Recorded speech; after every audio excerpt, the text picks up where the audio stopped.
My name is Kuda Musasiwa. I'm the CEO of After AfricAI project. We've been sort of playing with LLMs and AI technology for about 5 to 6 years now. The reason why we managed to eat some fried chicken today is because of our backers, and these are people who are not maybe tech savvy, but are just passionate to make sure that a project like this survives. Kuda Musasiwa, the CEO of AfricAI, is one interesting founder and creative thinker. And today he is our best founder, on a mission to ensure Africa is not left behind on the artificial intelligence race. So welcome to Tech&Butter.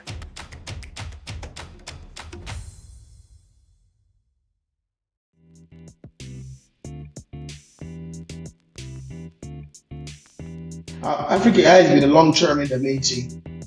We've been sort of playing with LLMs and AI technology for about 5 to 6 years now. But the company itself is just about 6 months old when we started developing our flagship products, which is Zanai and Zanai. We pretty much started playing with some of the APIs that were coming out from the big LLMs, and we sort of founded the AfricAI project around 6 months ago. Our aim being part of that community for so long, we realized that we were not at all represented. Our languages were not being represented well, and image generation did not represent us well, and just our country's information was not curated from an accurate position. For example, you go on ChatGPT about Kenya, it would be wrong information written by colonialists 500 years ago, right? And I think there's a real importance of us getting some of our own information accurately into these LLMs.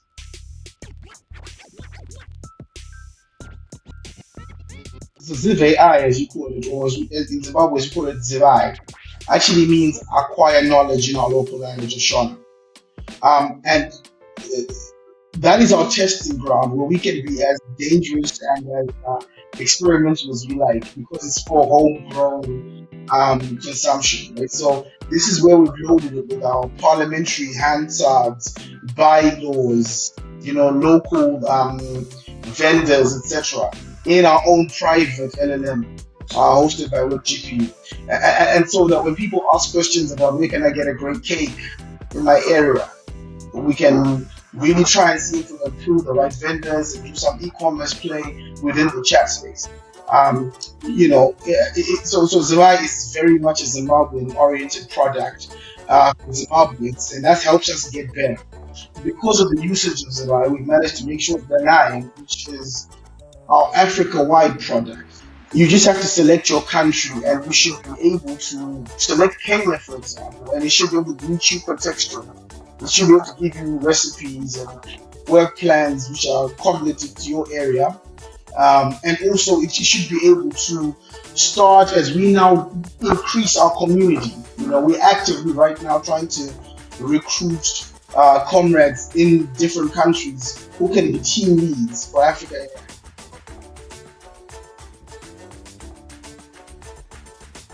The challenge is the expense, right? This is an expensive place to play. The computing power is absolutely intense and immense. We're very lucky that we've had friends, family, and early adopter raise on our main page where people have been contributing to keep us going. The reason why we managed to eat some fried chicken today is because of our backers, and these are people who are not maybe tech savvy, but are just passionate to make sure that a project like this survives.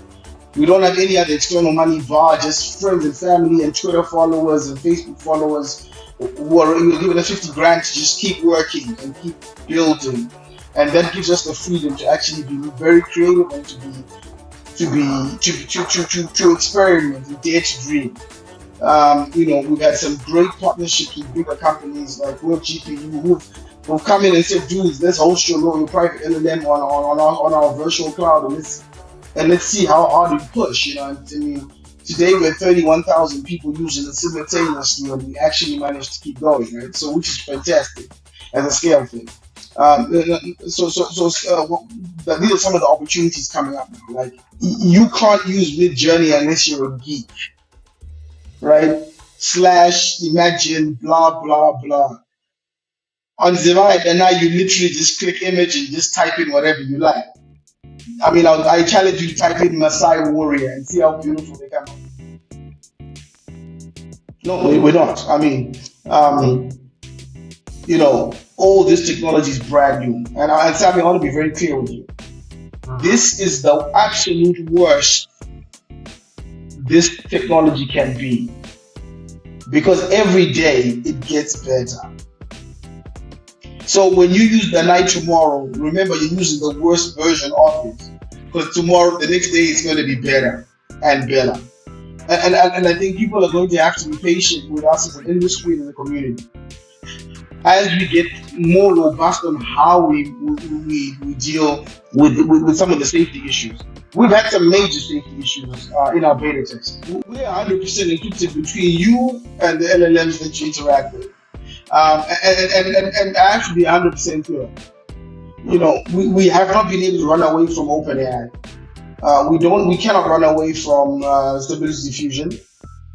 So if you look at our terms and conditions, you will see very clearly that you will be interfacing a lot with external services, and you are bound by the privacy policies of those services. But as me, as the CEO of this company, even if you held a gun to my head and was burning my children, there is no way for me to see your content.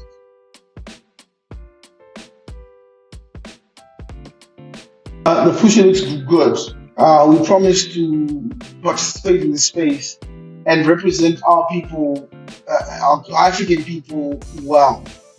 But we promise to iterate and innovate around them and make sure we give you guys something worth your while. We're trying to train some of our own open source LLMs so that we can have all our local languages loaded on so that people could speak to them contextually in the language that's familiar to them.